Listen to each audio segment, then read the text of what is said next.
If you've ever looked at your kid's plate and thought, how are they surviving on 3 crackers and air? You are not alone. As a pediatrician and a mom, one of the biggest worries I often hear is, are they getting enough nutrition? Today I want to walk you through the nutrients kids most often fall short on, you may be surprised, why food alone can be harder than we think, and how to approach gaps without chasing perfection. This video is in partnership with Hiya. I love partnering with brands that focus on supporting kids' health and nutrition in realistic ways. And today we're talking about real answers to the questions parents ask all the time about nutrients, food gaps, and whether supplements like Hiya make sense for your child. And if you like practical, no-pressure parenting guidance like this, make sure you subscribe so you don't miss future videos. Let's get into it.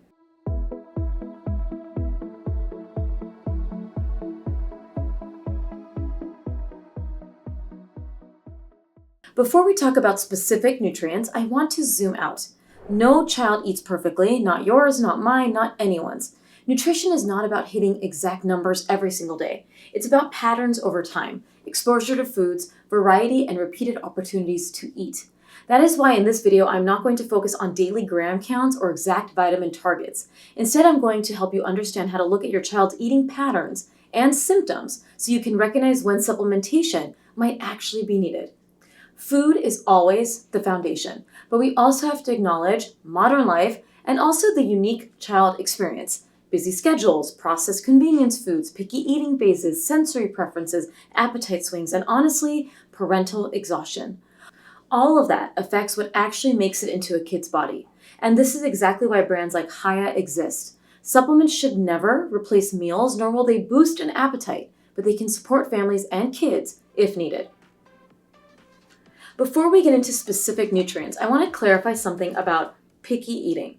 First, I don't like the term picky. Check out my other resources on that. But it can be a self-fulfilling prophecy.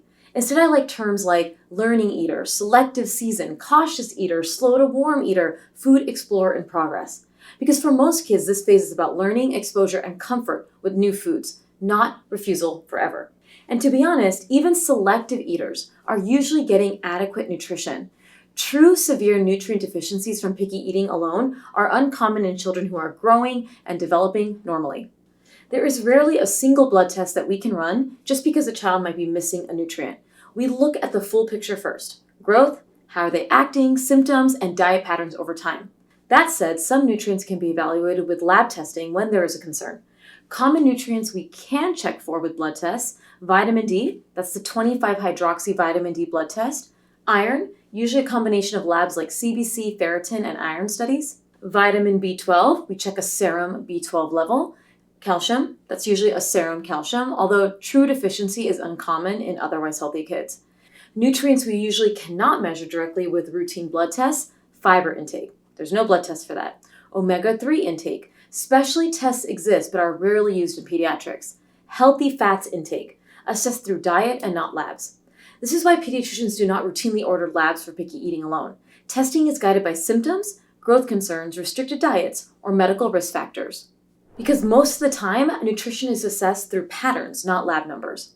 Protein is something parents worry about a lot, but true protein deficiency is actually uncommon in most picky eaters because protein exists in many foods kids still eat. Many children who refuse protein foods like meat still get protein from milk, yogurt, cheese, eggs, peanut butter or nut butters, beans, pasta, bread, cereals, or rice. Even foods parents think of as carb foods often contain some protein. Over the course of a day, it usually adds up. And if this kind of evidence-based breakdown is already helpful, hit subscribe. I share new videos every week to make this stuff feel less overwhelming. Now let's walk through 3 of the most common nutrient gaps I see in kids, especially during selective eating phases. I'll go in order of what I see most commonly in practice. But even if your child eats a wide variety of foods, you might still wonder about certain nutrients based on symptoms you are noticing. Again, this is about the big picture: diet patterns and overall physical well-being, not just individual foods or single days of eating. Let's start with fiber because this is one of the biggest gaps in kids' diet. Fiber supports digestion, regular bowel movements, gut health, and steady energy levels. It also feeds beneficial gut bacteria that support overall health. Fiber lives in foods kids commonly resist: vegetables, beans, whole grains, fruit with skins, seeds, and legumes. When those foods are limited, constipation often follows. That's one of the biggest clinical clues I see in practice. This is especially common in kids going through beige food phases or who avoid fruits and vegetables. The goal to introduce fiber is always food first. Whole grains, oats, beans, smoothies, fruits with skins, vegetables in familiar forms. But sometimes the gap persists despite effort. That's where a supportive tool can help. Hiya Kids Daily Fiber Plus is designed to help kids fill that fiber gap in a gentle, kid-friendly way while families continue working on food exposure. It uses a 4-fiber blend that supports digestion, regularity, and gut health without harsh laxatives or sugary gummies. The goal isn't to replace food, it's to support the system while habits develop. Both should exist at the same time. And if you appreciate realistic approaches that leave room for real life, subscribe and stick around. That's what this channel is all about. Next up is vitamin D. Vitamin D is one of the most common deficiencies I see in children across the board. And it's not because parents are doing something wrong with feeding. Vitamin D is hard to get from food alone. It lives in a pretty short list: fortified milk, fatty fish, egg yolks, fortified cereals. Sunlight also helps the body make vitamin D. When UV rays hit the skin, the body converts inactive vitamin D in the skin into active vitamin D. But this process is inconsistent depending on where you live, so your sun exposure, the time of the year, skin tone, time spent outdoors. So sunlight alone isn't a reliable source for so many people. Most kids with low vitamin D do not show obvious symptoms. We usually identify risk based on diet patterns, limited intake of vitamin D-rich foods, sun exposure, darker skin pigmentation, because that makes it harder to convert vitamin D, or lab testing when clinically indicated. Sometimes parents will ask about frequent illnesses, since vitamin D plays a role in the immune system's function, but that alone is not always a reliable sign of deficiency.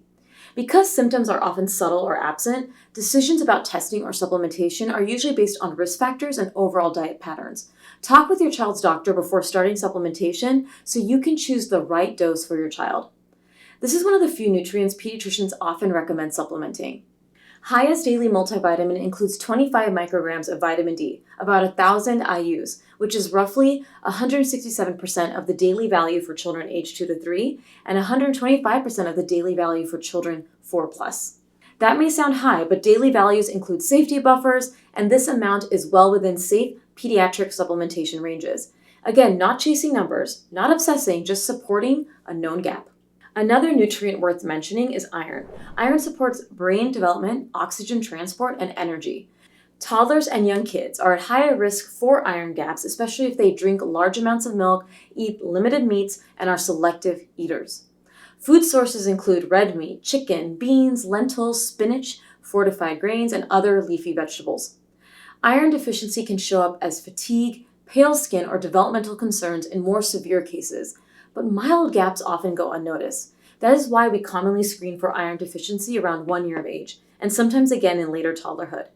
This is because iron stores from infancy begin to decrease around this time, and toddlers often transition to diets that may be lower in iron. Most kids don't need standalone iron supplements unless directed by their pediatrician, and most multivitamins on the market don't have iron in them. So if you're concerned about iron deficiency, get an iron check at your child's doctor's office, and they will guide you on what supplementation makes the most sense. Now let's zoom out for a second and talk about multivitamins in general. Hiya's daily multivitamin includes vitamin A, vitamin C, vitamin D, vitamin E, B vitamins, iodine, zinc, selenium, and other trace minerals. These are nutrients that support growth, immune function, brain development, and overall health. Most multivitamins aim to fill common gaps, not replace meals. You'll notice on supplement labels that some nutrients are listed above 100% of daily value. That's because daily values include safety buffers. Absorption varies, and intake from food can fluctuate. And one important reminder for you. Supplements in the US are regulated by the FDA as dietary supplements, not medications. That means quality matters, formulation matters, and choosing products designed specifically for children matters. That's why if I'm recommending a multivitamin to a family, I'm going to want one that avoids added sugar, avoids gummy candy formulations, and are formulated for pediatric needs. Like Hiya, when we choose supplements for kids, we're placing trust in how those products are made and formulated, so these decisions should be intentional. Now I want to talk about the emotional side of picky eating, nutrients, all of that. Parents can spiral quickly into nutrition anxiety, counting grams, reading labels, tracking every bite, comparing to charts online. That level of pressure is not sustainable and it does not improve a child's relationship with food. Our job is exposure, structure, and modeling, offering balanced meals. Repeat exposure without pressure. Let kids learn to listen to hunger and fullness cues. Focus on patterns over time and not single days. And when I see persistent gaps, I'm open to using supportive tools if we need them. A sugar-free multivitamin like Hiya to help cover inconsistent intake. A gentle fiber option like Hiya Kids Daily Fiber Plus if constipation becomes a pattern. Not as a shortcut, but as support while we keep building food habits because this balance really matters. Before we wrap up, I want to say something important. Supplements can support nutrition gaps, but they are not the right solution for every situation. There are times when nutrient concerns need medical evaluation instead of over-the-counter supplements. Talk to your child's doctor if you notice poor growth or weight loss, persistent fatigue or low energy, frequent fractures or bone pain, severe food restriction, chronic constipation that doesn't improve, pallor or concerns for anemia, developmental regressions, swallowing difficulties, or feeding struggles. Those situations deserve a closer look. Sometimes that means lab testing, sometimes feeding therapy, sometimes medical treatment, sometimes a dietitian's support, not just a multivitamin. If your child is growing, active, and developing, you're already doing more than you think. Nutrition is not about perfection. It's about consistency and support. Offer the food, model the habits, and use tools when helpful, and give yourself some grace. If you want a deeper dive into picky eating, my Picky Eating Playbook course is linked below. And make sure to check out my link to Hiya's line of products. And if you're curious about the products I mentioned, check the link in my description. And if this was helpful, subscribe for more pediatrician-backed guidance that fits real families. Thank you to Hiya for partnering with me on this incredible video. Stay well, and I'll see you all next time.